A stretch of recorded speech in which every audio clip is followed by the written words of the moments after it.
ചൊന്നു വഴി കാട്ടാൻ തുണക്കു യാ ഹബീബല്ലാഹ്.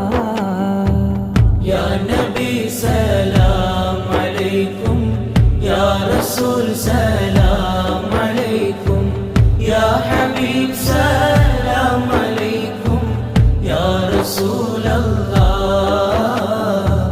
സ്വലവാത്തുല്ലാഹ് അലൈക്കും യാ ഹബീബല്ലാഹ്.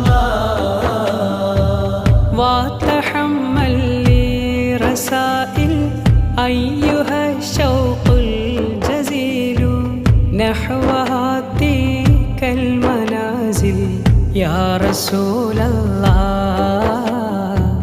في العشايا والبكور يا حبيب الله. قلبي